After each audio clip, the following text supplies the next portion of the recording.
Hi there, this is Papa, and welcome to the Wrestling Time Post Show. It is Friday, September 1st, 2023, and tonight I'll be talking about both Friday Night SmackDown and AEW Rampage. Tonight's SmackDown was a go home show to Payback, and not only that, it marked the return of John Cena. So, John Cena opened SmackDown. He was basically talking about how it's the first time ever he's going to India because he's going to Superstar Spectacle, and we found out that he's also hosting Payback. And Jimmy Uso comes out. He comes out to new music. And basically, he's asking John Cena, what's Cena doing here?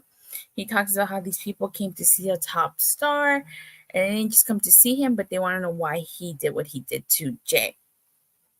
Now, the explanation that Jimmy gives is because he says he wanted to save Jay and he would do it 10 times over because he loves his brother. Really? That's the best you can do? I was expecting something else, but really? That's the best you got? Okay. So he basically goes on to say that he didn't want Jay to be corrupted like Roman and Cena. And he compares Cena to Roman. He says they're exactly alike, which you can say is true. I mean, remember way back in 2017, John Cena did call Roman Reigns a corporately created John Cena bootleg. He goes on to say that Cena is like Roman, and Cena takes, but the biggest difference between them is that Cena does it with the smile. He's basically saying they're two peas in the same pod. And now Cena says that he's been waiting 3 years to say this to Jimmy. The wrong Uso quit. So Jay quit 2 weeks ago? How has Cena been waiting 3 years to say that? That makes no sense. Now, Jimmy attacks John Cena and he gets an AA. So I actually wouldn't mind seeing a John Cena Jimmy Uso feud here. I wonder if this is a setup to a feud or if they're just doing this because John Cena needed a heel and Jimmy Uso was the only one available. I guess we'll find out at Payback. I mean, with John Cena hosting Payback, I could certainly see, if they do set up a feud, Jimmy Uso attacking John Cena. Now, however, it is rumored that they're considering doing John Cena versus Cody Rhodes as a feud. So, does Cena turn heel with that? How are they going to do that? Babyface versus babyface? I could potentially see Cena doing an angle with Cody Rhodes on the Grayson Waller effect, if that's the case. But damn, babyface versus babyface. We'll see. But it's great to hear. It's always great to see John Cena back. I'm assuming with the strike, he has open availability now. And I just hope this isn't 2021 where they dubbed the Summer of Cena, and he didn't even come out. He just wrestled on after the show was over. So we'll have to wait and see. We had Austin Theory and Grayson Waller backstage interview where they call themselves the greatest tag team of all time, and they will beat Santos, Escobar, and Rey Mysterio. And they laugh at the idea of John Cena being the host of Payback. So this leads into the tag team match, Austin Theory and Grayson Waller versus Rey Mysterio and Santos Escobar. I have to say, I actually really like the pairing of Austin Theory and Grayson Waller. You can make them a tag team. I thought they worked really well together. Austin Theory and Grayson Waller are victorious after Santos Escobar shoves Rey Mysterio out of the way and he takes a rolling stunner by Grayson Waller. So, Jimmy Uso is going around backstage just being rude to people. He's rude to Mia Yim, Michin, which leads to a segment between him and AJ Styles. And basically, AJ Styles tells him that never to disrespect Michin. And this basically sets up Solo Sikoa versus AJ Styles in the main event because Solo Sikoa attacks AJ Styles during this segment. And Solo tells Jimmy that he ain't out of the bloodline. And Jimmy says, not him, not Roman, not Heyman can tell him anything. So, we get a Bobby Lashley and Street Profits promo. I actually really like this promo. They talk about how real recognizes real and great recognizes great, and that's why he recognizes the Street Profits. Ouch! That must have stung for Cedric Alexander and Shelton Benjamin, considering they were the Hurt Business with Bobby Lashley. So, we'll have to wait and see how that goes. But basically, the Street Profits say they have 2 words for Lashley, and that's thank you. And that Bobby Lashley saying he's going to put everybody on notice that they're out here for power, control, and championship gold. And they're going for it all. Now, one of the things I like is after this, we get Kevin Owens and Sami Zayn versus the LWO. But before that, when Kevin Owens and Sami Zayn come out, they tease that little spot with the Street Profits. So I'm actually really digging that. I would not mind a feud between the Street Profits, Kevin Owens, and Sami Zayn. Lord knows we got to move on for that Judgment Day feud. And not only do we have to do that, but we got to split up those tag titles too. So Kevin Owens and Sami Zayn take on Joaquin Phoenix and Cruz del Toro, who haven't really done much, so it's no surprise they lose this match. This was a really short match. Not sure what this has to do with Payback, though. Now, this upcoming thing was probably my favorite part of SmackDown. We get LA Knight and Miz going face to face. Miz, we all know he cuts amazing promos. He knows how to talk on the mic, but LA Knight, honestly, I felt like he held his own against the Miz in this. Now, LA Knight brings up how Miz cosplayed as The Rock, as John Cena, and now as him. And he talks about how all those 3 guys have in common is that they're the people that Miz is trying to be, but he can't. This basically ends with the Miz doing a skull-crushing finale, and then LA Knight getting up and going after the Miz, and the officials have to separate. Like, they have to hold back LA Knight. So, I am a little worried because, LA Knight did get up at the end. So, I don't know. Usually when you stand tall on the go-home show, you lose at the pay-per-view. I really hope that's not the case. I really hope LA Knight wins here. But this was a really, really good promo. Honestly, the Miz was a perfect person for LA Knight to have a feud with. And I cannot stress this enough. LA Knight needs to win this feud. I don't care if this ends up being a trilogy pay-per-view, a trilogy feud. I don't care if it ends up being that. LA Knight needs to win tomorrow. He needs to beat The Miz. And I really hope he does. We get Shotzi versus Bayley, which, was it an okay match? I do like this new version of Shotzi. Shotzi ends up being Bayley because Charlotte comes out and she raises Shotzi's arm. I really hope that this doesn't lead to Charlotte versus Io, but we are getting a tag team match, Charlotte and Shotzi versus Bayley and Io Skye.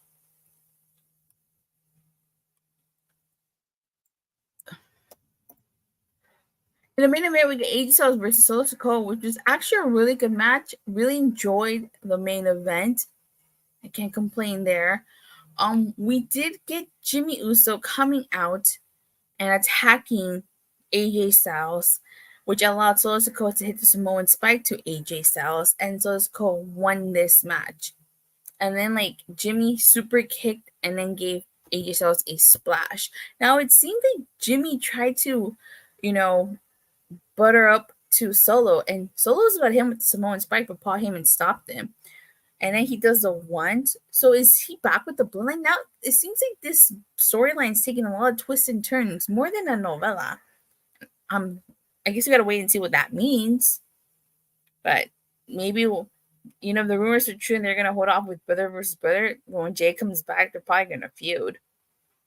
So that's it for SmackDown. Honestly, this was such a I like the John Cena promo. I like the main event. And I like certain aspects of this. But this is a go-home show. This is supposed to sell you Payback. This didn't sell me Payback. Honestly. This was just... this was a terrible go-home show. So because it's a go-home show, I'm going to have to give this a 4 out of 10. It did not do its job. You're supposed to get excited for the weekend, for the pay-per-view on Saturday. They didn't do it. Did not do this. So now let's talk about AEW Rampage, where it kicked off with the Ring of Honor Tag Team Battle Royal. I was a little confused as to why Aussie Open was in this when they're the former Ring of Honor Tag Team Champions, so that doesn't that mean they get an automatic rematch? But some notable spots in here, Dark Order was in this, and there was this one spot where, so Alex Reynolds had gotten eliminated, and John Silver was about to be eliminated, and he saved John Silver from being eliminated, and he placed him on the steps. And Dark Order wins this, so they're gonna face Better Than You, baby, at All Out for those ROH tag team titles. Now, I feel like Dark Order hasn't done much since, Brody Lee passed away. They've just kind of been there. I mean, they were a side story to Hangman's story, so I really hope that at some point they do win the tag titles, but I don't think they are beating Better Than You, baby. So, Chris Jericho is on commentary for Rampage, and Aussie Open was not too happy with Chris Jericho. So they approach him and they beat him down, and then Sammy Guevara comes out and saves him. So, this Wednesday on Dynamite, we're getting the reuniting of Les Sex Gods, and they're going to try to go after those tag titles. You get a Mike Santana promo. He's basically talking about how he has to go back to the beginning when he walked into AEW, how 4 months after he debuted, his dad passed away, and that everything he worked so hard came crashing down in him, and through anger, discontent, and unhappiness, he got injured in blood and guts, and everything he's been through has produced a man you see. So I actually really like this promo. Really want to see more from Mike Santana. So I wonder if this means he's just done with Ortiz as a tag team. So I wouldn't mind seeing him going on a singles run. And I think that's what they're doing here. They're trying to build him up as a singles competitor. We get Nick Wayne and El Hijo del Banquino versus Gringo, Loco, and Kip Sabin. First of all, I have to say, I'm not too familiar with Gringo Loco here, but I actually really like this match. This was one hell of a match. Really fun match. That Avalanche Poison Rana that El Hijo del Banquino did to Gringo Loco was pretty cool. Or how about the tijeras that El Hijo del Banquino did to Gringo Loco? That was also pretty cool too. But Nick Wayne and El Hijo del Banquino win this, and like I said, this was a really good match. You know what else was a good match? The match that followed. It was Hangman Adam Page versus the bounty hunter Bryan Keith. I'm not too familiar with Bryan Keith. This is the first time I've actually seen him wrestle, and I like what I see. He's a really good wrestler, and I want to see more of him. This was his AEW debut, but Hangman Adam Page is ultimately victorious after he hits that buckshot lariat to Keith. We get Daniel Garcia, Angelo Parker, and Matt Mernard doing a backstage interview where they say that they've taken a back seat to Chris Jericho and that the three of them were at home instead of being at All In.